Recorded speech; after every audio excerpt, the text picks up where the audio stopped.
It wasn't that I loved flowers and definitely knew I wanted to go into this industry. It was that I wanted to find a business that could scale big and tick a couple boxes that I knew it would need to tick in order for it to be successful. And I wanted to have a big enough market share that I could take some market share. And so I kind of backtracked. The goal was to start a successful business. The industry was just one that I needed to find out where it fit. And so here we had this dilemma, this fact. I spent almost a decade researching this subject. Every aspect of your metabolic health improves. From the Hint offices in San Francisco, I'm Kara Goldin, founder and CEO of Hint. You may have tried Hint water before, but this is my podcast. Each week, we talk to some of the most creative entrepreneurs, from world-touring pop stars like Jay Sean to the people behind favorite Instagram accounts, including So Yummy, New York City, and even YouTubers like Sarah Dietschy. So the million-dollar question, what does it really take to be unstoppable? Let's find out. Hi, everybody. It's Kara at Unstoppable, and I'm so excited we're here today with Christina Stembel from Farmgirl Flowers. Super, super excited to have you here. So Christina, in case you guys are not familiar with Farmgirl Flowers, so founded here in San Francisco. Really, really excited to have her. I actually met Christina through a couple of different people, including one of our great investors, Sonia Perkins, but also she is part of a couple of tribes that I'm a part of, YPO, as well as the EY Winning Women program, which is near and dear to my heart. So anyway, welcome, Christina. I'm going to have her tell everybody a little bit about her. But first, I just want to get a little bit of background on Farmgirl Flowers first, and then we'll backtrack on sort of you. Great. So Great, yeah, totally. So tell me a little bit about Farmgirl Flowers, or tell our audience sort of what is it that you're doing at Farmgirl Flowers? Yeah, so I started Farmgirl Flowers back in 2010 from my dining room, my little apartment, with this idea to disrupt the e-commerce flower space. So I wanted to do something better than what I thought was being done by, the big guys you think of when you go online to place a flower order to be delivered nationwide when you aren't close enough to a really cute flower shop in your neighborhood. I wanted to give a better alternative to what was currently out there. So I started it in 2010, and here we are 8 years later, and we're still in San Francisco. We ship nationwide, and we have over 100 employees here in this wonderful city. Wow, that's amazing. That's so great. So tell me, so you started in your apartment. So tell me where you're from. How did you decide you were going to get into the flower business? It wasn't the story that everybody thinks of and wants to hear a lot of times, to be honest.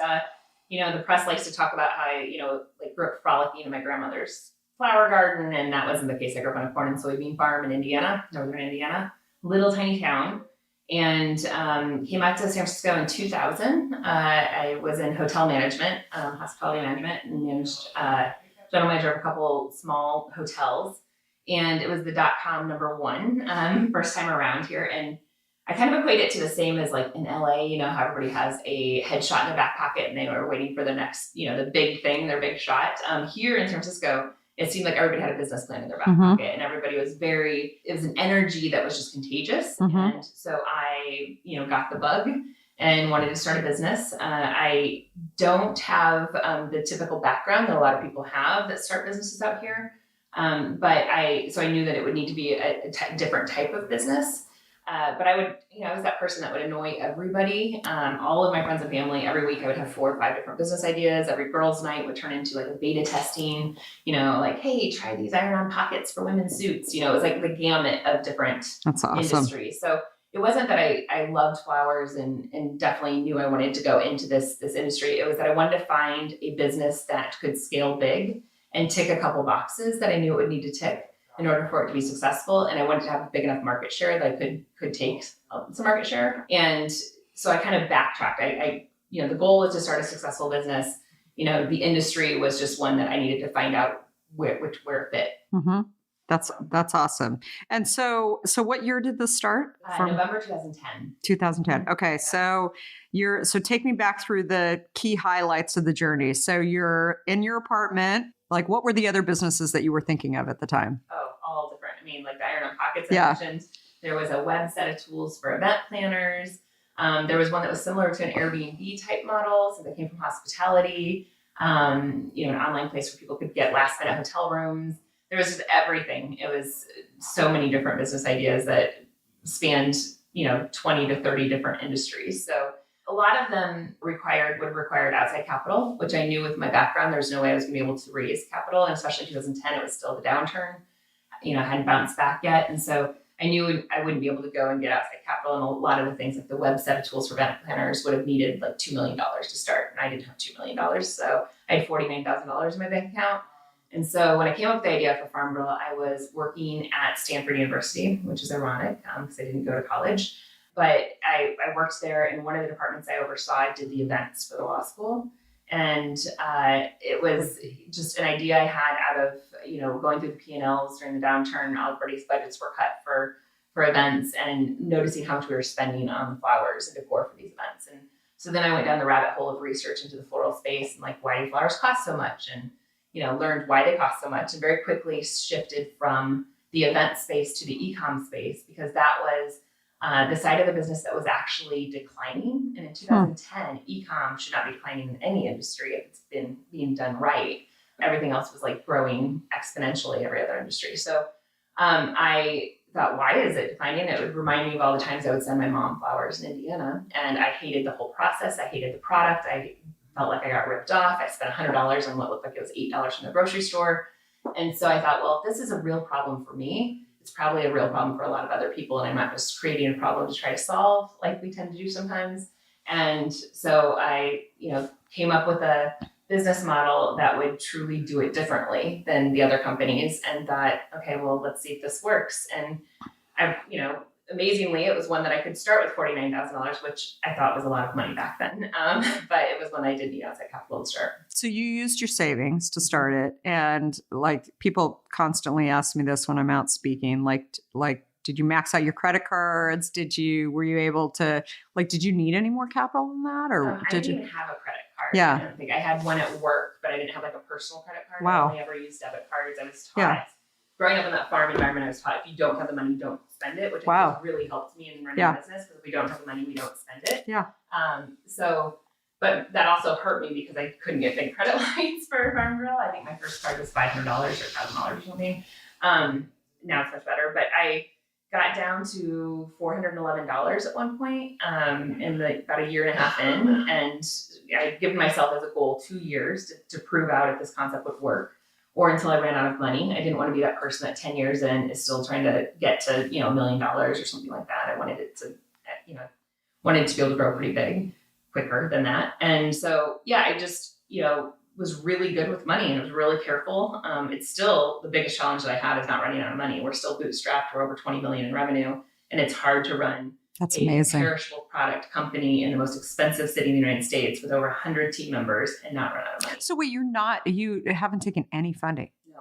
At all? $49,000 is the total amount. Okay. I thought for some reason Broadway Angels had actually invested and you're just friends with Sonia. Yeah. That's what, that's awesome. That's very, very cool. So how did you learn you've talked about this, you don't have any sort of formal education. How did you learn to scale a business without, having that education? Like the question is always, people say like, how do you write a business plan? And I get this a lot from kids that I'm talking to who are going to school and they are, asking me like, what classes would you take in order to learn how to run a business? And then there's you who's running a $20 million plus business that you didn't have any of that. So how do you think where'd you get the resources to sort of know how to do that? I'm a big believer in the thought that education is very important, but how you get the education can be a myriad of different ways. Mm-hmm. So while I didn't go to college, I do consider myself very educated. There's really no excuse to not be educated now. Mm-hmm. I mean, everything is at your fingertips and for free. Yeah, you can do online education. You can, totally. Classes on how to do. I self-taught on Excel. Now one of my favorite things to do is do business models. And so. But you can do that for $29.99 on Lynda, and not, I started Farmgirl for far less than what an education would have cost me. That's amazing. $50,000. So I actually think that, I would love it if we looked at other alternate ways of educating people as well into more opportunities that are skilled where it's on the job training. So I think I'm a very intellectually curious person. And I think that if there's something I need to know, I can go learn it. There are a few things like brain surgery. I wouldn't want somebody operating on me without a lot of formalized education. But for most things, especially for starting a business, you can learn it yourself online. You don't even have to go to the library anymore. So do you have a physical store? Or we have a warehouse. We have a 15,000 square foot warehouse in Potrero Hill here. Have people asked you to open a store? Yeah, lots. Yeah, I'm sure. It doesn't fit our model. The reason that we work is because we aren't doing it the traditional way. And I know that there's experiential retail 2.0 that's going on, and I think that that's great for some industries. It doesn't work for flowers. I mean, the 16,000 flower shops nationwide, they're going out of business at a very rapid pace because it does not work. The overhead's too expensive. You have a perishable product that has about a 3-day lifespan, so it's less than food. It is like now, if I knew then what I know now, I never would have started a perishable product company in the flower space. It's working, and I'm very grateful for that. But it is the absolute hardest thing that you can do, in my opinion. Yeah. So, having a storefront with a 3-day turnaround, perishability, like everybody wants us to do pop-up shops now. And I'm like, it's not a sweater that I can go resell if it doesn't sell at that pop-up shop. I have to throw it away. Yeah. No, totally. And can you so is there any way to, flash freeze them or anything like that to get more of a, shelf life of, I have no idea. There's some new, we just launched our first preserved flower line. So there's some new techniques to get longer. They're 12-month lifespan. Oh, wow. Yeah. So there's things that you can do. I need to get some of those because I'm not good with that would. It helps. And then you have 12 months. They don't look exact. I mean, they are real flowers, but they look like a mix between real and fake flowers because of the chemical process that they put them through. So it's, there's nothing like fresh flowers still, in my opinion. However, there's some other alternatives that, that work as well for your home. That's awesome. So do you think you would ever raise money, or are you just not really interested? I pitched over 90 companies. Yeah. So, oh, wow. Okay. Yeah. Okay. It's not for lack of trying. Yeah. So we don't pattern match, and I get it. I get why we're not a great investment for a lot of people in some respects. We have very high perishability, low margins. It's a very low margin business. I mean, we can get to $1 billion in revenue. We will never have software margins. We will never have sweater margins that you make in China and sell here. We will never have those margins. And for consumer goods right now, you need to have big margins. You need to make it elsewhere and then sell it here for way higher markups than what I can do. Yeah. Especially because what we do is we're making a design bouquet in-house thousands of times each day with people. Yeah. And so it's really hard what we do. And so, I get why we're not super attractive. I would hope that there would be people that might have a different, maybe a slower trajectory, not as quick of a turnaround. But, we're still talking to a few companies, and it may happen, it may not. The great thing is we're not relying on it to stay in business. In order to be, so we've been, people ask me all the time, we're profitable. I'm like, duh, we have to be profitable. I wouldn't be around. What would you use the money for? What are the key things that you, if you had, a raise done, what would you use that? A team. So the number one reason why I haven't been able to raise, besides, our margins being smaller, is that I don't have a team that looks like Silicon Valley. So I don't have a C-suite. I have an amazing team. I argue that I have the best team in the entire Bay Area. Yeah. I have a team that cares more than any team I've ever worked with. And they're amazing, but they look like a manufacturing facility team. They don't look like a great operations team, but they do not look like Silicon Valley with a C-suite. And so that looks different. It doesn't garner trust among, we don't have a highly educated with all this experience at all these places, these tech companies that make VCs look at it as, oh, this is the people that we trust with our money. So a team would be one, though. It would be nice to have some help. I do everything at about 20%, which is a failing grade in any curve, right? So from finance to marketing to all of the areas that I do. So that would be a big part. Also, we need to open up distribution centers. And right now it's too risky for me to put that much capital into something like that. Yeah. And so to segment our shipping, bigger, we need to get closer to the end consumer. We're shipping everything from San Francisco, and we subsidize shipping to the tune of millions of dollars. So we've subsidized almost $4 million in shipping in the last 3 years. So that would be another thing to open distribution centers so we get closer to the end consumer. Technology. So for an e-commerce company, we are the only company I know that doesn't have a single person on the technology side in-house at all, and not even a project manager. So I do that as well. And so it'd be the people for that, and then also better technology to support what we do. We have subscriptions, but there's no discount because our technology doesn't support it right now. So there's no reason to get people to buy more than once, which would help our LTV. It's All of these. ripple effect for that. And then marketing. So, in 2017, I don't have the 18 numbers finalized yet, but we spent $2.84 per $70 average order value, or $90 average order value on marketing. And one of our big competitors spent $20 per $70 AOV. So we are spending far less than all of our competitors. We spend about 4% on marketing, and to have growth numbers that are about 60% year over year. You hit at a point though when, your company gets big enough though, that I think you start to attract, you get some credibility. Like it sounds like, you've talked to a bunch of people and, haven't raised money, but I think you hit this point where you start to get this credibility, like she's still there, right?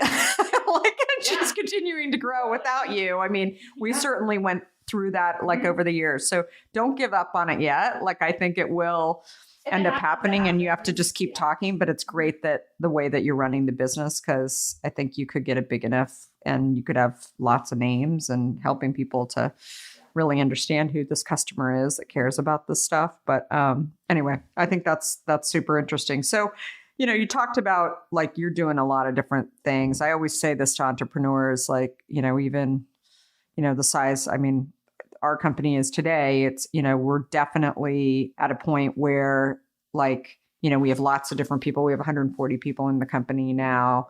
And basically it's I know enough about lots of different areas to get me in trouble. And it sounds like that's kind of where you've been as well, which is great as you start to add people to sort of run these things, just to understand what each of these people that you're hiring are doing, whether it's SEO or whether it's content or, whatever it is along the way.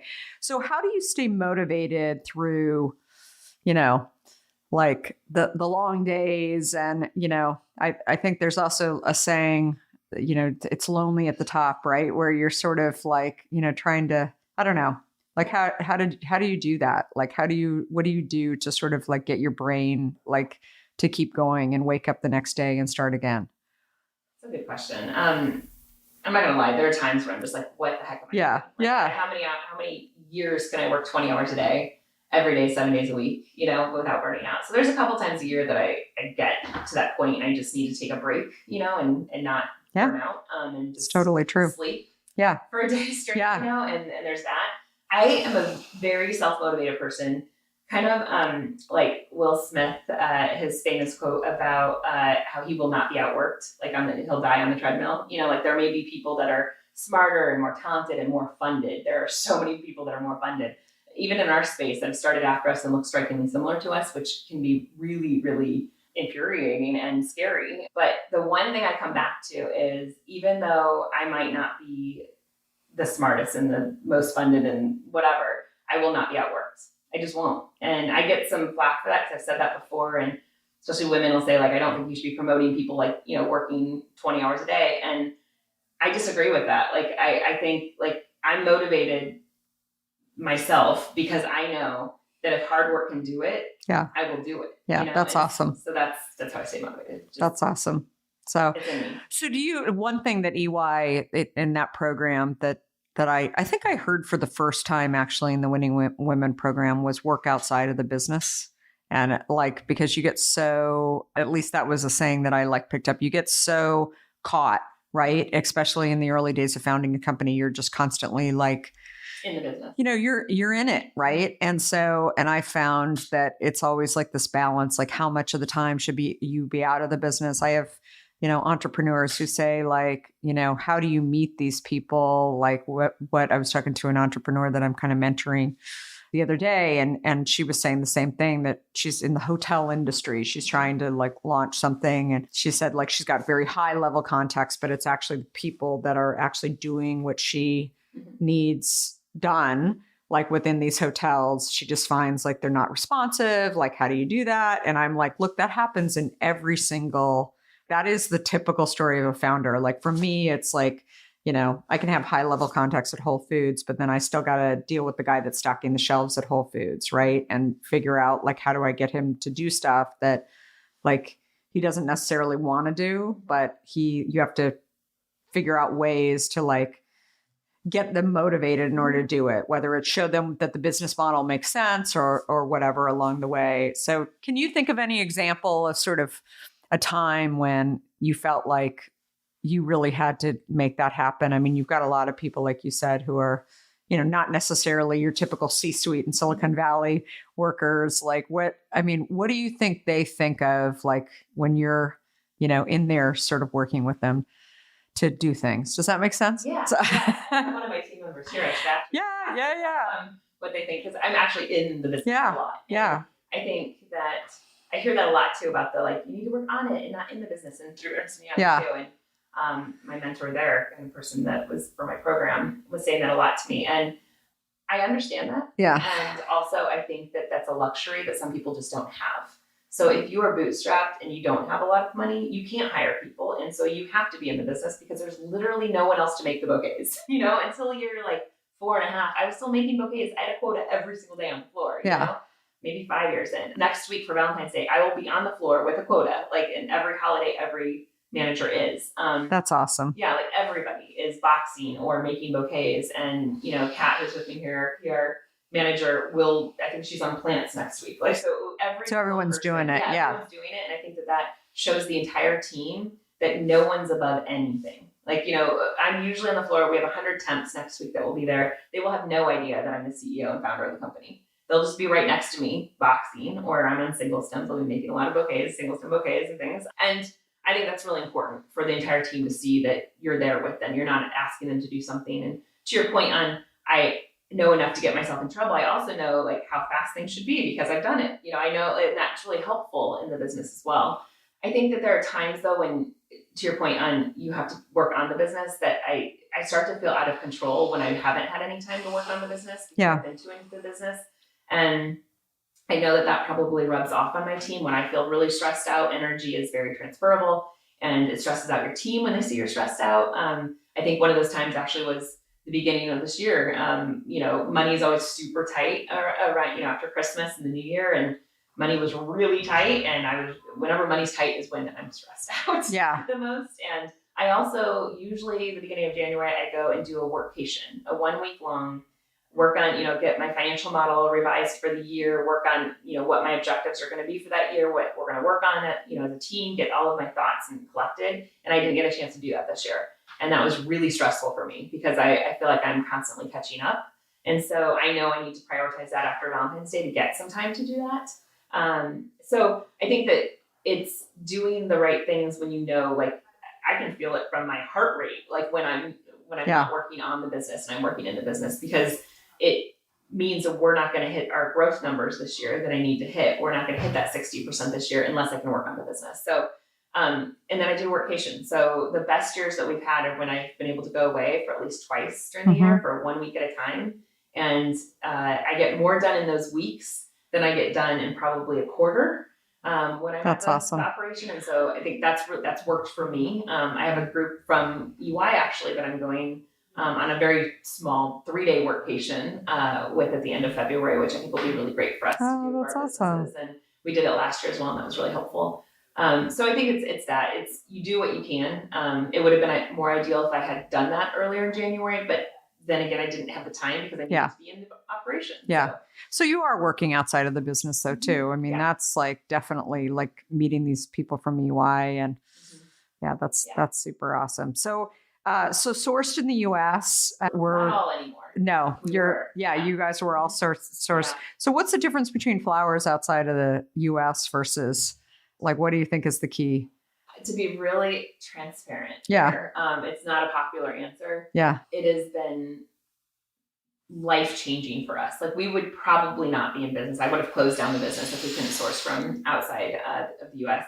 Not only because cannabis, which the industry is trying to keep that really hush-hush, but cannabis is completely changing the landscape of floral agriculture in the United States. Interesting. Yes, you can make so much more money growing cannabis or just leasing out your greenhouses for cannabis production Wow. than you ever could, to the tune of like $1.50 a square foot versus 5 to 10 cents a square foot. Wow. I mean, it's huge. The difference is huge. And I can't say anything Yeah. bad about that. If they can make money doing that, make money doing that. Like that's, that's their business. But even before that, most of the US growers that we work with, there's some amazing ones. And then there's a lot that just aren't amazing. They, we in 2016, we received 26% of our confirmed orders. You can't run a business on 26% of your confirmed orders showing up.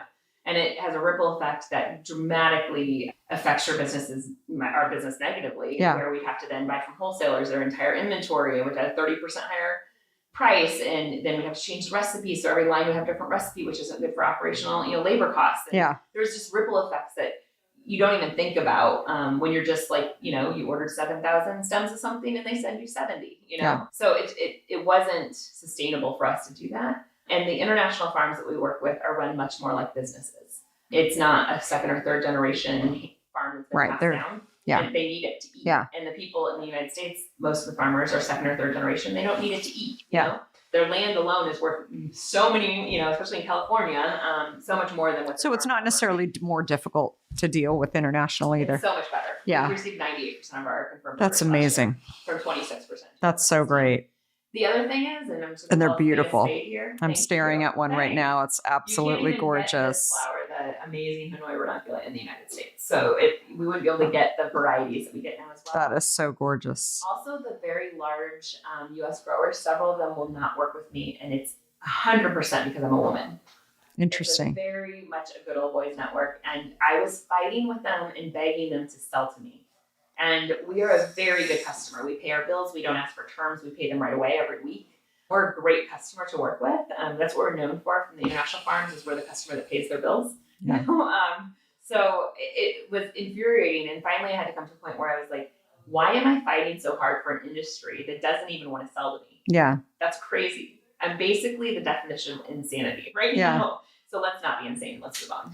Well, it's an interesting thing. You can sit there and you can talk about like they're not selling to you because you're a woman, but it's also, I don't know. I also think like it could be because you're small and there's these large companies where they have like, It's not that though. I made it really clear because those startups, the tech guys that started after us, I'm not going to name names, legally I'll get in trouble. Yeah.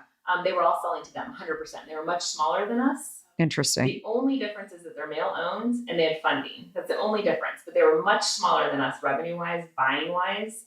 And they were selling to them, and I have the emails to prove it that they were crazy. Selling. So when they were telling me that they just don't sell to small retail businesses like us, they only sell to the big wholesalers, I went and got my wholesale license. So I'm like, okay, now I'm a wholesaler and I buy twice as much as this wholesaler. That's crazy. Market that you sell to.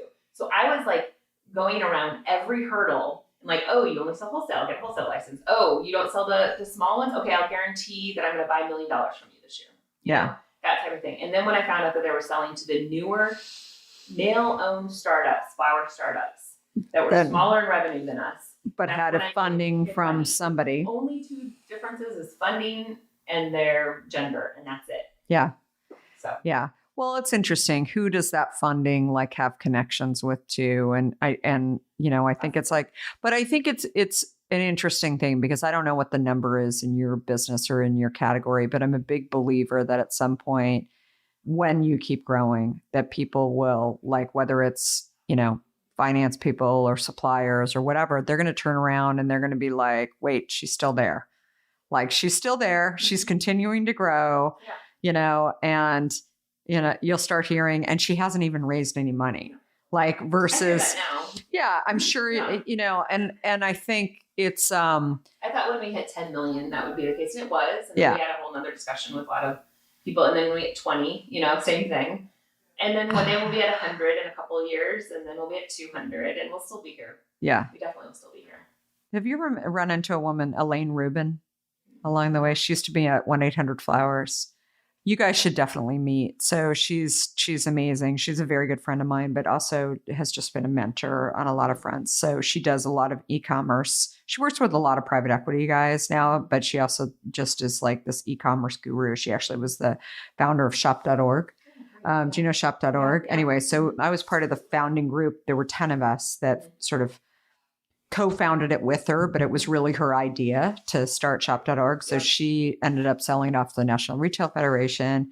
And, she sort of like makes like guest appearances back there every once in a while, just because she's so awesome. But anyway, she could be really interesting for you guys. Like she's amazing. And I think she does some seed investing, but also, like it's pretty amazing. So anyway, I think I know this, but I want to hear from you. Like, what makes you unstoppable? I mean, I think the tenacity, definitely. I'm like hearing this, and scrappiness, and like willing to just like, you're going to get this thing done. Yeah. And and so, but I'd love to hear kind of like what for our listeners who are thinking about starting a business, and like, what can they learn from you?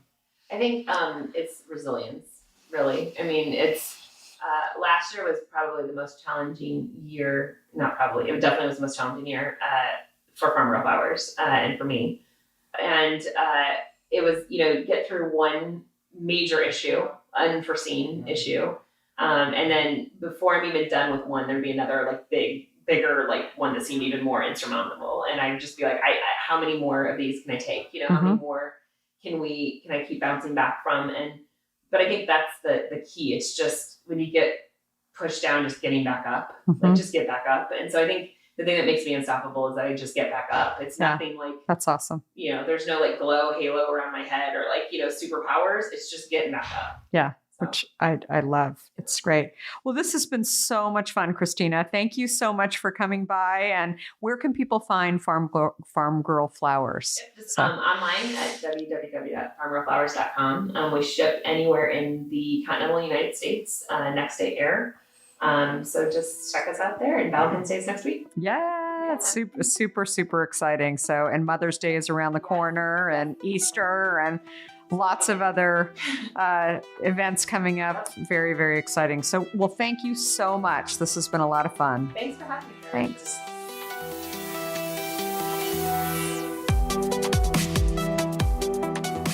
If you like what you heard, please help spread the word and leave us a review. You can also follow along with me on Facebook, Instagram, Twitter, and LinkedIn at Kara Goldin. Do you have a question for me or want to nominate an innovator to spotlight? Please talk to me at Kara Goldin on Twitter. Thanks so much for listening. Until next time, be unstoppable.